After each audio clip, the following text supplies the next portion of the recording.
Money equals freedom. Michael McLean, BadAssMillionaire.com. The toughest advice for the toughest businessmen. Another gorgeous day here on the end of the dock. Wanted to share a surprise story and adventure with you today, something very different. My wife, Krista, and I have rented a float plane, one of those planes that lands on the lake and takes off, a float plane. So my wife was out in Huntsville, where we're on our 6-day king and queen vacation. My daughter Emery's at camp. My daughter's at a camp that's on an island, and they have no power. They use a generator. There's no technology. It's just fantastic. They're camping for 6 days in tents. They're doing all these outdoor old school activities. So she's having the time of her life, but we're going to be picking her up this morning. And my wife was out shopping the other day downtown in the beautiful town of Huntsville, and she came home and she handed me this brochure, and the brochure was this pilot, this guy that takes you on scenic flights around the Muskokas. And the Muskokas, where we are, is about 3.5 hours north of Toronto. Absolutely gorgeous. One of the most beautiful places in Canada. Lakes and hills and mountains and all this great stuff. So instead of a scenic route, I was sitting there talking, I was thinking about it. I said, how about a surprise for our daughter Emery? I mean, this is a really big thing. She's never been overnight anywhere else but grandma and grandpa's. And, I said, I called up the pilot and I said, instead of a scenic tour, would you be able to pick my daughter up pick us up at the end of the dock where we're staying in Huntsville, and then fly us to camp and pick her up at her dock and bring her home? And I started to think about the concept, the badass millionaire concept of always buying time, always buying time.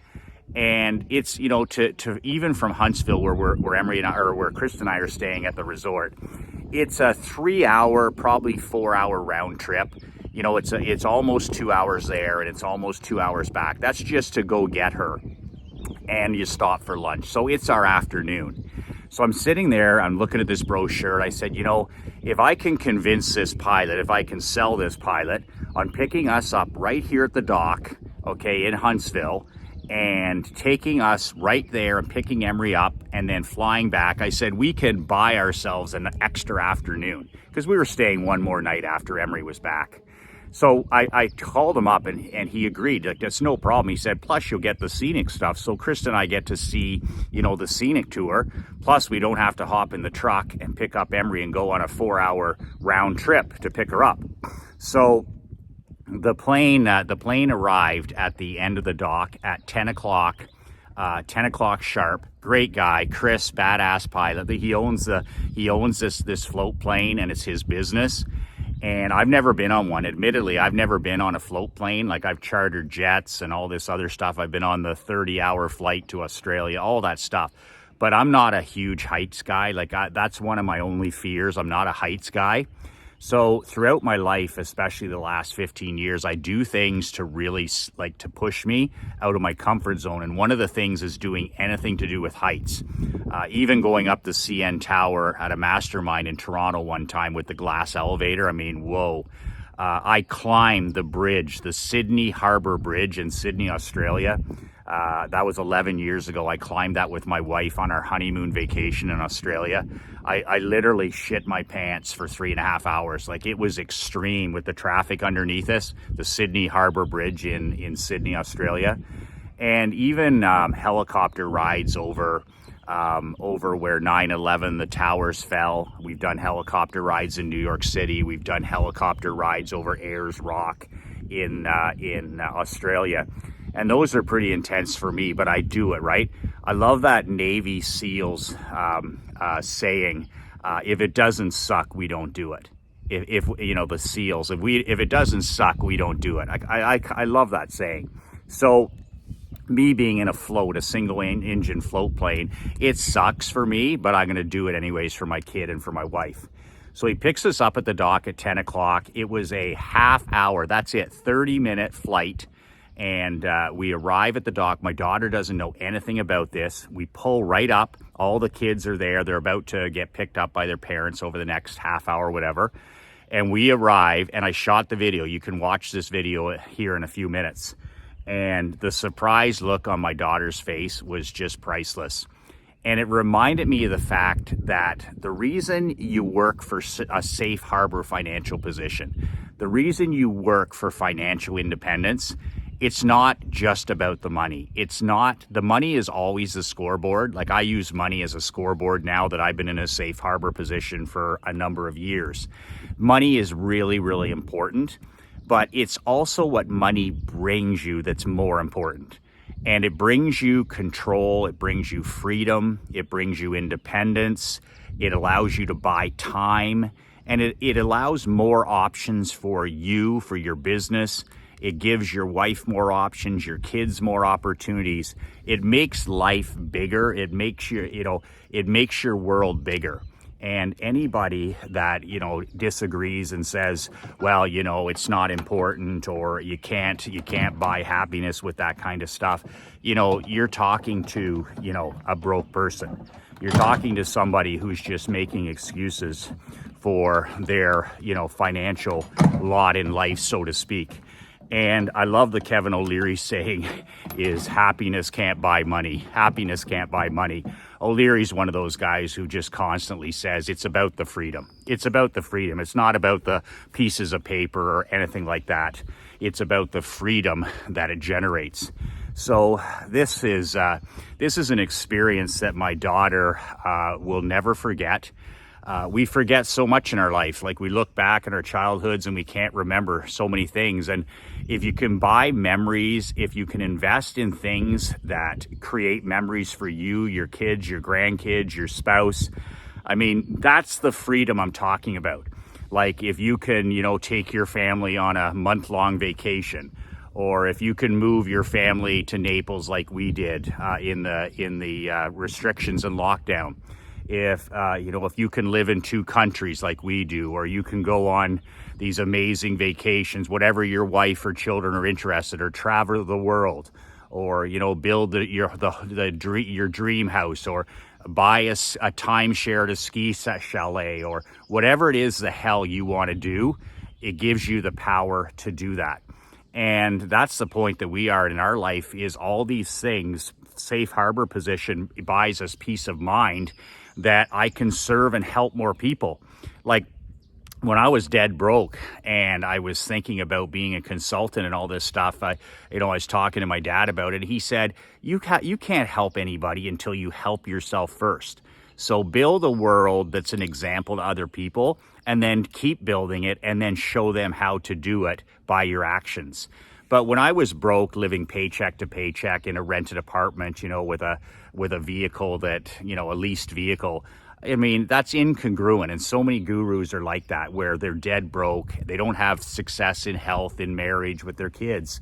So I had to build it first to have any authenticity, and consistently build it and keep building it. Like, I'm not teaching you something from my distant memory. I'm not a fuzzy-headed professor, talking about the 1980s. Like, this is what I do. I world build every day. I build my personal sovereignty every day. Well, part of my personal sovereignty is creating experiences for my wife and for my daughter. And I'm not talking about entitlement. I'm not talking about spoiled brats or any of that shit. We're anti all of that stuff. But, a surprise, there's so few surprises in this world now. If you can create a surprise for your queen, if you can create a surprise for your son, or a surprise for your daughter, or a surprise for a great friend, that's the things that money can do. And, I've made donations to schools and libraries and, shelters, and we've sponsored refugees that have come over the last decade to our community here and started brand new lives, great people with great children, and they're bringing, value, and they're loving their freedom. And these are the things that money can do. But also, you can't help people if you're personally miserable. And when I was dead broke and I was worried about paying my credit card and trying to pay my rent and all this other stuff, I just wasn't able to in a space. I wasn't in a headspace where I could help anybody because I could barely survive. So you have to get out of fight or flight mode, that fight or flight mode we're in when we struggle financially. And once you're in a safe harbor position where you know the bills are paid, you know that your kids are taken care of, you know you can take care of their college and all this stuff, then everything changes. Your mindset changes, and you then can create experiences for your family. Like when you invest in a ski chalet or a beach house, or you take your wife or kids on a surprise vacation, or you buy a four-wheeler, or you buy a boat, or all these things, you're actually creating memories and experiences for your wife and kids. And it's so important that those are part of the world that you're building. So just remember, okay, every decision you make, every action you take is either building the badass millionaire world of your dreams, or it's tearing it apart. So make sure that you control your thinking and your behavior and your actions and build it every day. So I have a short little clip video here with some music to it. This is our float plane from takeoff at our dock, Kristen and I on it, all the way to pick up my daughter Emery, and all the way back, creating certainly an experience for her and a heights experience for me. So that's it. If the time is grinding down to, I've got a deadline coming up for my first August paper and ink newsletter. You can subscribe below at badassletter.com. That's badassletter.com. That's for my brand new world building newsletter. If you haven't got a copy of my new book, you can grab a copy today at nobullbook.com. That link is below, nobullbook.com. If you buy it today for the $20, I'll pay for the shipping. So you pay for the book, I'll pay for the shipping. And that's it. 2 words that change my life. Enjoy the video. 2 words that can change your life. Be relentless.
Hi, Sarah. Nice to meet you too.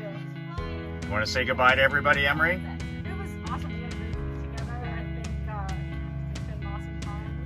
Did you have an awesome rock climbing? Were you storytelling? I hope they weren't too gruesome. Oh no, they were good. No, they know. Yeah. All right. They've also lost teeth last night. Really? Yeah. Oh, right. Hello, sweetie. Did you expect this? No. Right here. Are you surprised? Yes. You are surprised. You take that hat. You want to go in the front, love? I'll go in the front, sure. Actually, I'll sit in the back. I'm good. I'm good. Take your life jacket off. This is Chris, How are you? our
home sweet home.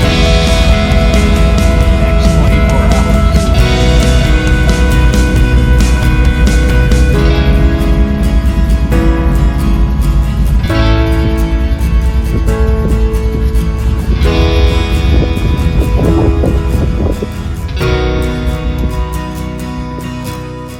What body of water do you land on in Toronto? I land right there. He has wheels, so he lands at Pearson.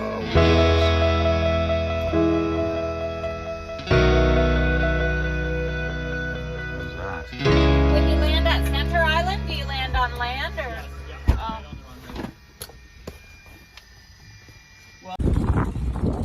And we are back home in 67 minutes.